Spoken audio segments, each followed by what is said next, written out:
নমস্কার, কলকাতা টিভিতে আপনাদের স্বাগত। আমি আশিস চট্টোপাধ্যায় আপনাদের কাছে নিয়ে এসেছি যে খবর, সেটা হলো ধর্মেন্দ্র প্রধানের পদত্যাগের পরে যদিও ককরোচ জনতা পার্টি তাদের আন্দোলন প্রত্যাহার করে নিয়েছেন, কিন্তু বিরোধী পক্ষ, এদেশের বিরোধী দলগুলো কি এখানেই সন্তুষ্ট হবেন, নাকি তারা আরও এগিয়ে নিয়ে যেতে চান এই আন্দোলনকে?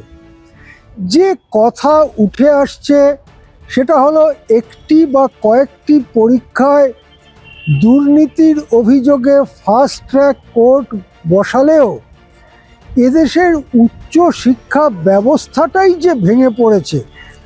উচ্চ শিক্ষা প্রতিষ্ঠান এবং এই ধরনের টেস্টিং এজেন্সি যারা পরীক্ষা ইত্যাদি নেয়, তাদের ওপরে সংঘ ঘনিষ্ঠ অর্থাৎ আরএসএস ঘনিষ্ঠ, বিজেপি ঘনিষ্ঠ, হিন্দুত্ববাদী মানুষদের বসানোর ফলে তাদের যোগ্যতা না দেখে বিশ্বাস, রাজনৈতিক দার্শনিক বিশ্বাস দেখে বসানোর ফলে এই সব প্রতিষ্ঠানগুলোর যে স্বাধীনতা, প্রতিষ্ঠানগুলোর যে এক একটা অনন্য বৈশিষ্ট্য, সেই সমস্ত বৈশিষ্ট্য নষ্ট হয়ে গিয়েছে বলে মনে করা হচ্ছে।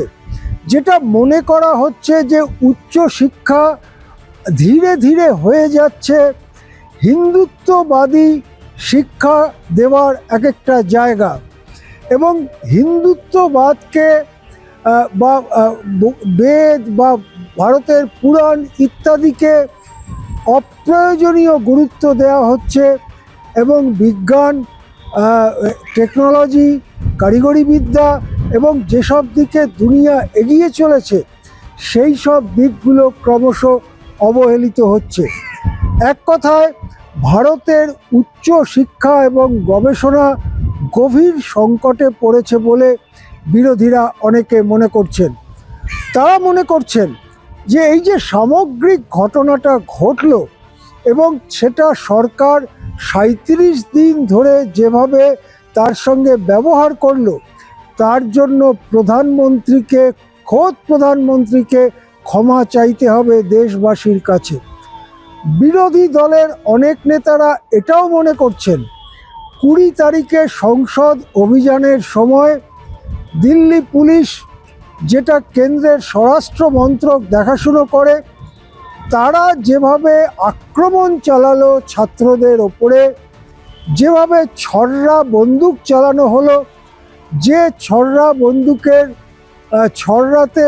ছররা বুলেটে অনেক ছাত্রছাত্রী গুরুতর আহত হয়েছেন, কারোর দৃষ্টিশক্তি নষ্ট হয়ে যেতে পারে বলে এই ধরনের খবর পাওয়া যাচ্ছে। তার জন্য অমিত শাহকে সরাসরি ছাত্র জনতার কাছে এবং দেশবাসীর কাছে ক্ষমা চাইতে হবে।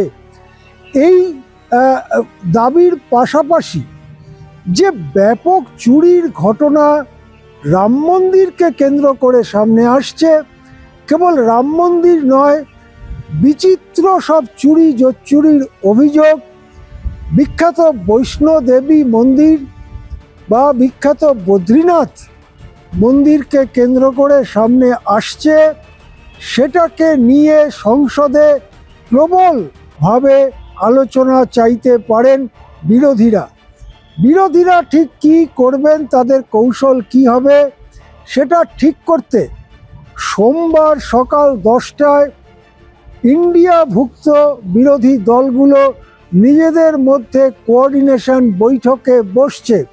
সেখানে তারা একটা রূপরেখা নির্মাণ করতে চাইবে যে কিভাবে সংসদে সরকারের বিরোধিতা করা হবে।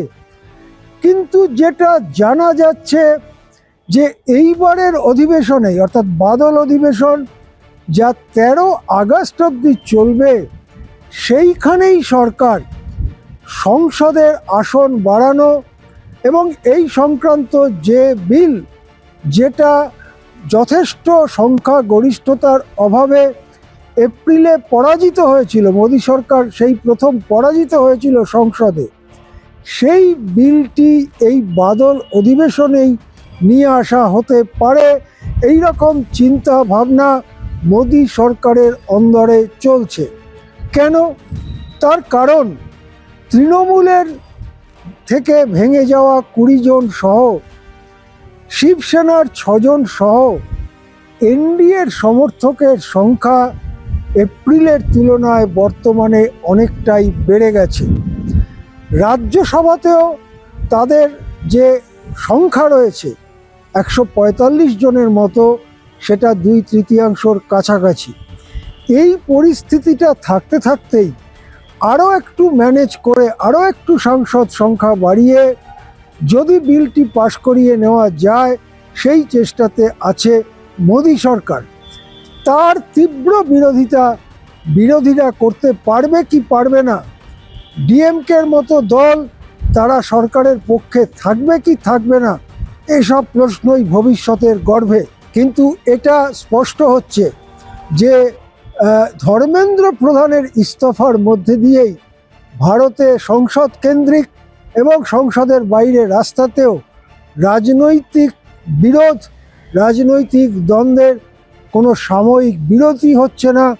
বিরোধীরা তাদের কথাগুলো, যে কথাগুলো আমি আগে বললাম, এছাড়াও সাধারণ মানুষের কথা, কৃষকদের কথা, শ্রমিকদের কথা, কর্মহীনদের কথা, এই সব কথা নিয়ে বিরোধীরা প্রবলভাবে সরব হবে সোমবার থেকে আবার শুরু হতে চলা সংসদে। নমস্কার, এখন এ পর্যন্তই। দেখতে থাকুন কলকাতা টিভি।